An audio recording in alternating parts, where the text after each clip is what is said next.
Welcome to this edition of Dr. Clark Reports. I'm your host, Dr. Gary Clark, and my guest is Councilwoman-Elect Cyndi Nguyen, who represents District E here in the city of New Orleans. And greetings and welcome, my friend.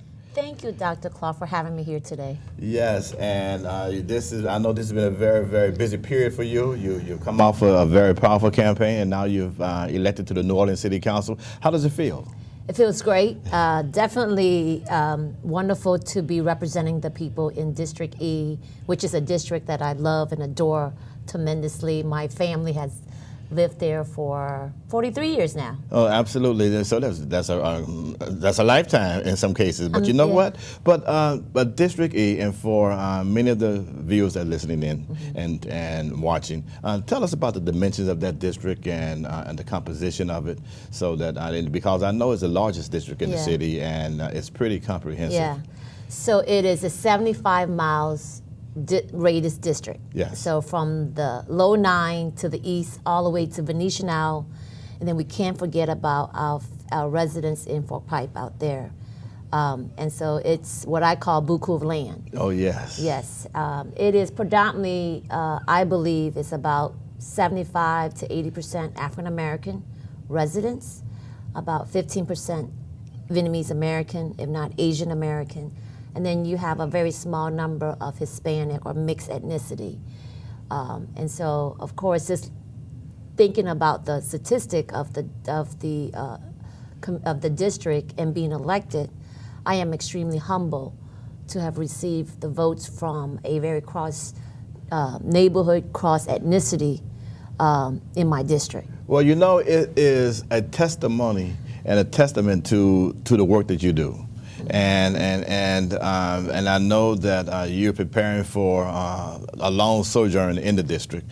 But when you look at this, you're also, and you made history. Yes. The first Asian Vietnamese female elected to the New Orleans City Council. How does that feel? It feels great because thinking back when my family came to America in 1975, I was 5 years old, and I grew up in New Orleans, and I was so bad that doing anything for the community, my parents was like, there's no way you will be in that kind of role. And so, I'm fast forward now, several years now, and it's like it's extremely humbling. I've learned so much from the community, and I'm where I'm at because of all the people that surrounded me and just nurtured me, guided me, mentored me, and continue to do that. And I want the community to continue to do that as I accept my role as the incoming city council for District E. Well, and at this taping, you would not have taken your seat yet, would not have been sworn in, man. But what committees would you like to be a part of? Your aspirations to be a part of it? And I know because I know you have a lot of. There are a lot of desires and requirements, but which ones do you prefer? Yes, so while District E has an abundance of issues in our community, but I think it all boils down to economic development.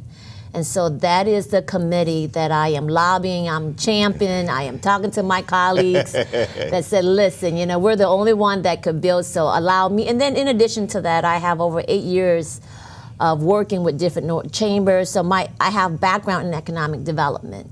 And so I am not just asking for the committee because of what District E can offer, but what I can also bring to the table in reference to my work experience. I see that, and economic development is important because I know that is a cause that you champion, and that is a big need for in the district because, for my purposes, that is so much opportunity. Yes. In District E for economic development. Correct. Do you see that? Yeah. Oh, yeah. Because when we have healthy developments, we're going to curb crimes. Oh, yes. Right. We're going to have resources in our community, and then we're going to increase the revenue in our district. And so, I think it has to start with economic development, but we also have to clean up the district. The mattress, the tires. Oh my God! I go to bed every day, every night, thinking about the tires. I'm always coming up with trying to come up with some sort of solution to say, how do we end this tires nightmare? That's everywhere. That's everywhere in the district as well as in the city of New Orleans. But I see predominantly in District E in the east. I would average out, we have about 7 to 8 large area that has tires. My goodness. Yeah. And you have your feet on the ground, so so you're looking and you see it. I was in the low 9 Yes. yesterday, and I spent quite a lot of time in the low 9. I've been spending time in Venetia now. But when I come home, I drive. Sometimes I just drive around the district and just to look at, everything that we're facing and start gathering my notes, talking to people, leveraging resources, putting together a plan on how we're going to tackle this. Well, I see what you're doing, and I think that your commitment is a genuine commitment, and it requires an awful lot of work, and you have to have a nice team around you. What sort of team do you expect to put together? We're going to have a team that's going to hustle every day for the district. We're going to be positive. We're going to be motivated. We know we have a daunting task ahead of us, but we're going to have the energy to keep driving, because somebody got to keep driving the train. Oh, yes. And the team is going to drive that train for District E, but we're going to make sure that we drive it in the direction where it's open up to everybody. So everybody that wants to play a role, they don't have to literally work for the city council. We're going to create space for them to be part of it. Well, I've got to ask you this, because I always like to, when I look at leaders, and one thing that I think is important to me is the temperament that leaders have. What is your temperament of leadership? So I'm very open-minded. Okay. I love listening to new ideas. I like to chit-chat, but I like some action. I like that. Yeah, I got to see deadlines. I got to see timeline. I like diversity. I don't like seeing the same thing over and over. And that goes back to, we're working on doing board appointments. I want to have different people that I haven't seen on boards. I want to make sure that we connect those boards with the right expertise with individuals that we're appointing. And I want to make sure that I am also accessible to those that are representing the community. So I'm going to be a very accessible person. And I've also been very frank. I kind of like, okay, it is what it is, but then Yes. How do we move on but make it right for the people? Well, I know you haven't had a chance to take the seat yet, but have you formed any good relationships with any of the other council members? Yes, Okay. yeah. So for the past few, I guess since November, I've met with each individual one-on-one. I will be hosting a tour of District E with my colleagues. Yeah, so it's already in motion. It's going to be set for March the 13th, and they're going to spend half a day with me in the district. And so we're going to go from the low 9 to the E to Venetian out. So that way my colleagues, as we're at City Hall, advocating and fighting for the people, they're going to understand what the people in District E has gone through, and they have already seen it. I'm a visual person. Yes. I believe that if you can't see what I'm facing every day and what kind of streets I drive on every day, and that's why I'm so upset when there's not a sufficient amount of money to fix a street, but they're going to get to know that they're going to, and I'm pretty sure most of my colleagues has been in District E, but I want to have an opportunity to get us together and just say, hey, this is District E, but we want to work with everybody. And so I'm building up that relationship with my colleagues on the city council, which I promised the people in District E that I was going to do, and I'm doing it. Oh, well, you know what? That's music to my ears, and I think that is wonderful, the fact that you want a tour. You're not saying a tour just for newcomers or business people. Mm-mm. First, you want the ones who's serving, who are going to make the laws. Yes. To come and see what you see. Yep. That's unusual. Yeah, and we're hosting it. We're already set. We're making connections. So it's not like I'm putting something at the last minute.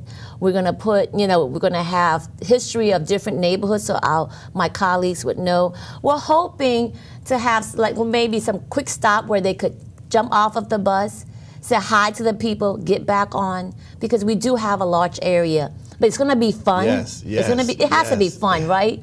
Certainly, because that is our city. Yeah. It's fun, and we can do a great job, but enjoy the job that's being done. Correct. And I look at what you're saying. I look at your approach, and you bring the kind of energy that we need at this time in our history, 300 years of Wow. New Orleans. Yes, that's an amazing statement. But yes. your relationship itself with the mayor, the incoming mayor, have you been able to sit down or talk Yes.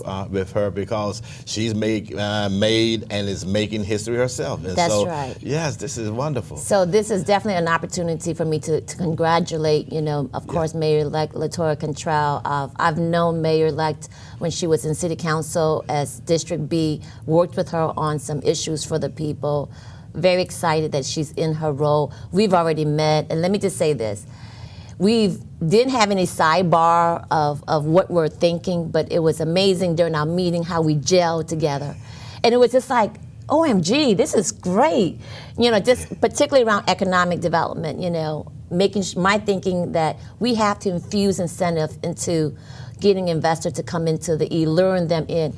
And the mayor-elect and I think very similar, which Yes. is great. Of course, her top priority is also Six Flags.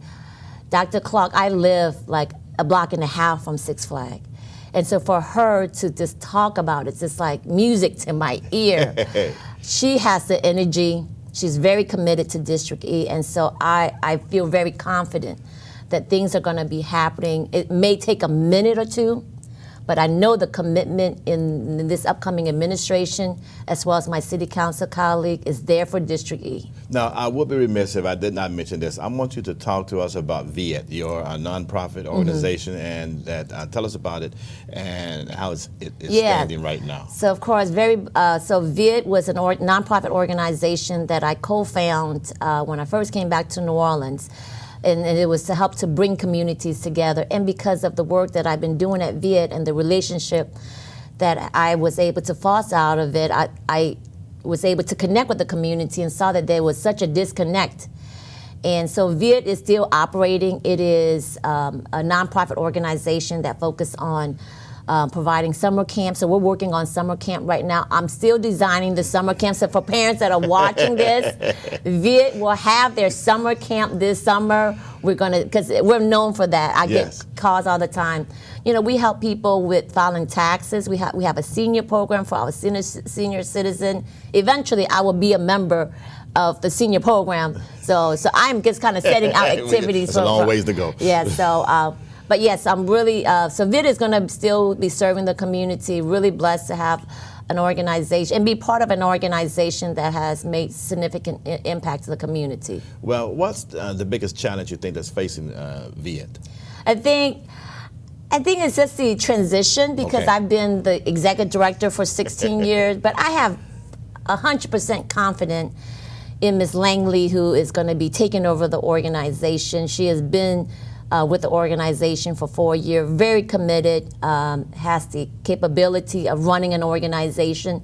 And so I'm spending time with her, transitioning and making sure that she does an amazing job while I continue the work at a different level serving the community. That's wonderful. And if I could turn the page again, and I want to know the kind of, because I know when you decided to run for public life, did you see anyone out there or anyone out there that you modeled or you like, any political, is it here in New Orleans or anywhere, that you said, you know what, that is the sort of public person that I want to be? Yeah, and so I think there is bits of different people. Okay.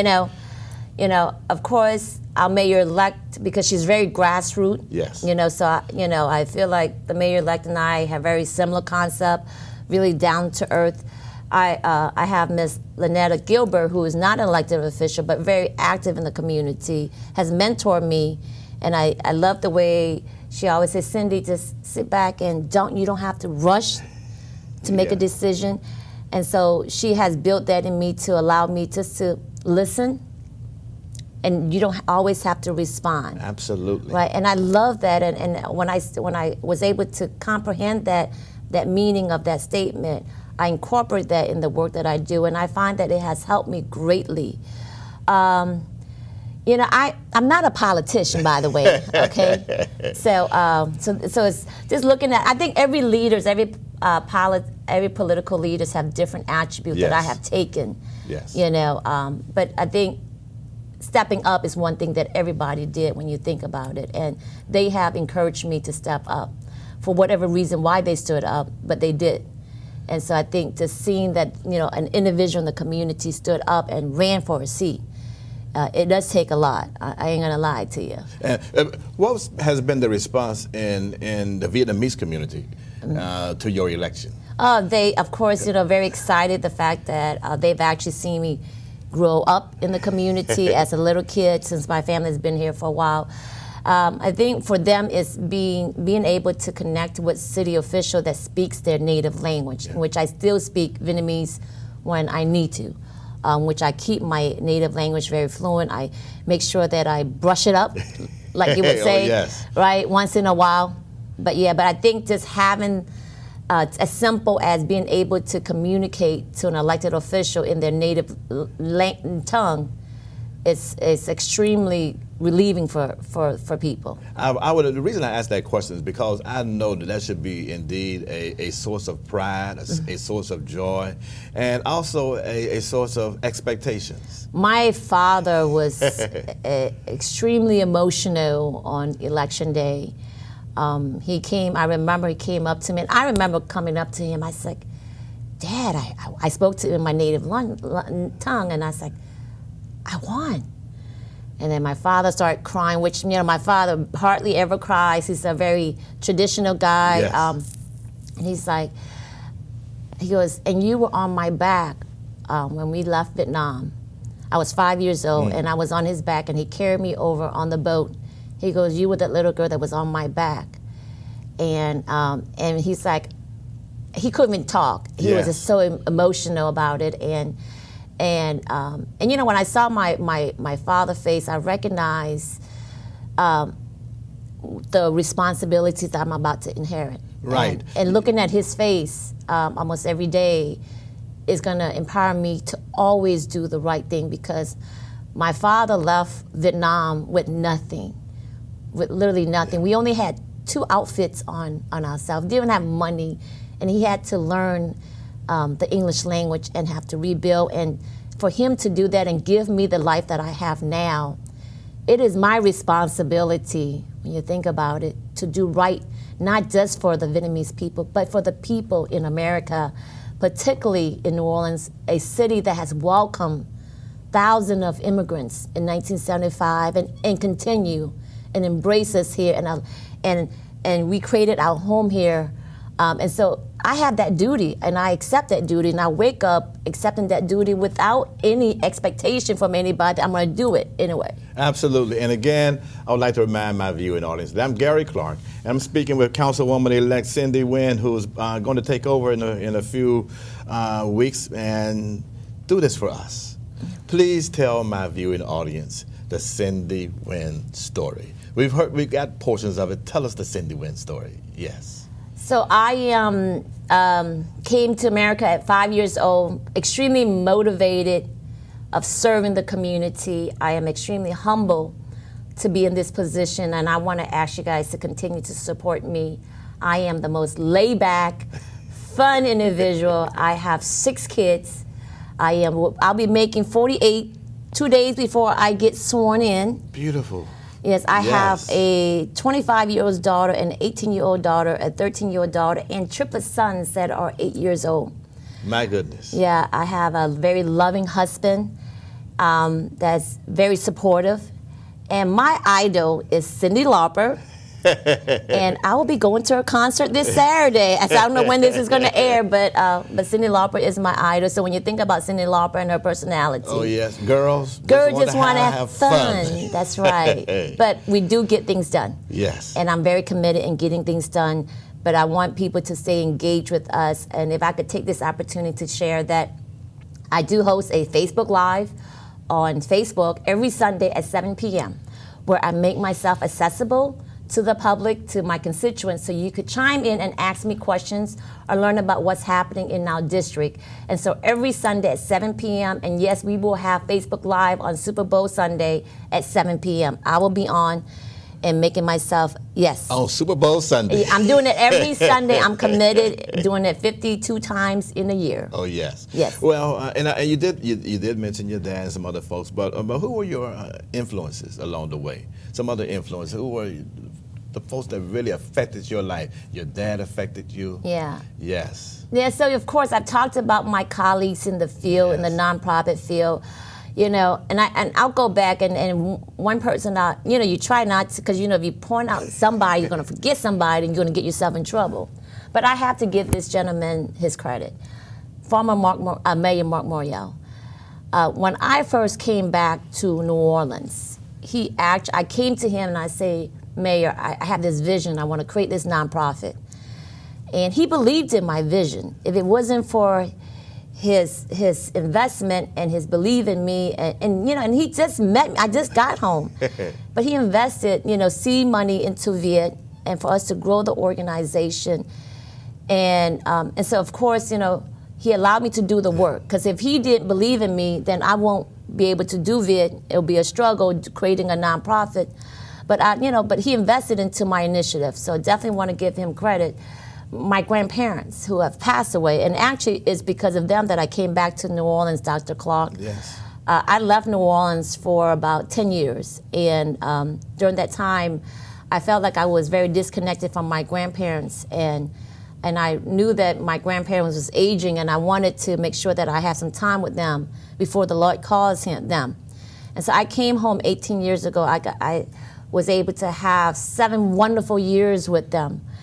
And I spent every single day spending time with my grandparents. I still remember up until today, just hanging out with them, even though they're elderly, but just being in their presence, sitting next to them, they feel good. Yes. And so they've always, my grandparents came over to America with us too.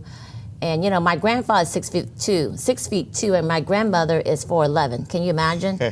So big guy, but I miss them dearly, but they continue to be in my work because I could hear them do the right thing. Don't always think about yourself. Think about others when you make a decision. Always do the right thing and pray.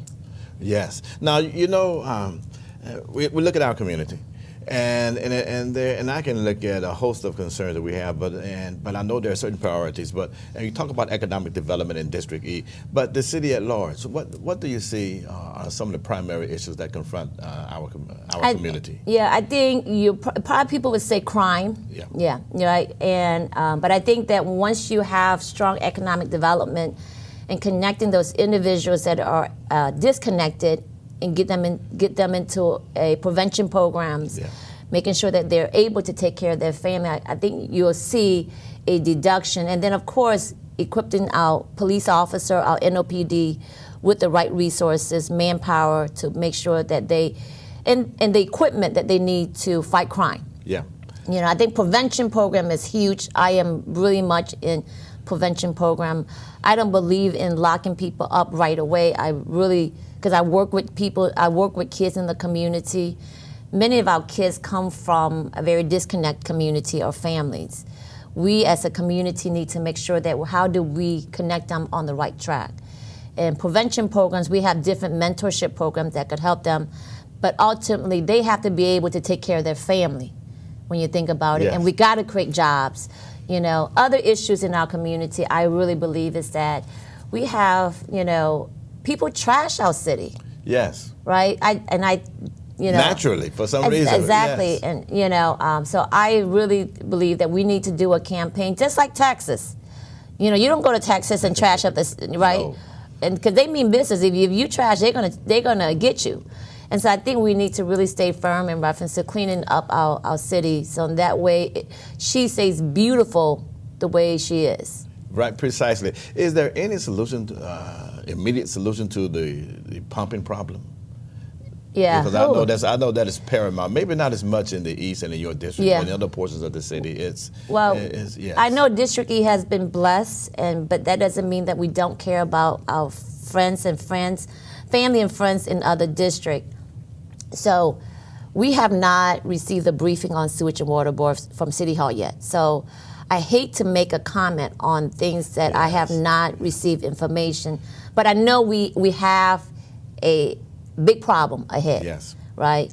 But my belief is that if we get the right people in with the technical experience to address the issue, I really believe that we can fix the problem.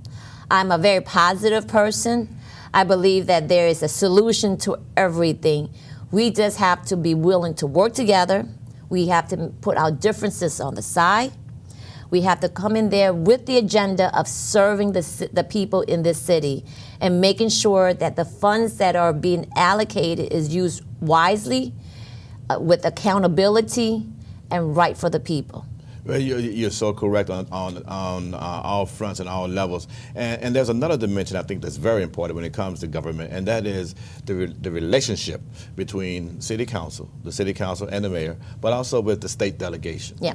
And I don't know if you had a chance to talk to our legislators yet, because we want to let them know that New Orleans is changing and New Orleans is growing, and New Orleans needs to, they need to be responsive to the needs of the city of New Orleans, yes. So just yesterday, I've reached out, and I should have done this earlier, but I've just been extremely busy. I've reached out to State Representative John McNair's, Senator Wesley Bishop, and Senator J.P. Morrell, and we'll be meeting very soon, and because I want to basically get to know them. I know the individuals in the community, but now in a different capacity, so I want to be able to build that relationship with them, and basically making sure that what they're working at the state level connects with us in the city, and then what we need them to do at the state level is being communicate, and that we're really working together, not just saying that we are working together. Yeah, because not just saying we're working together, we want to work together. Absolutely. Right. You see,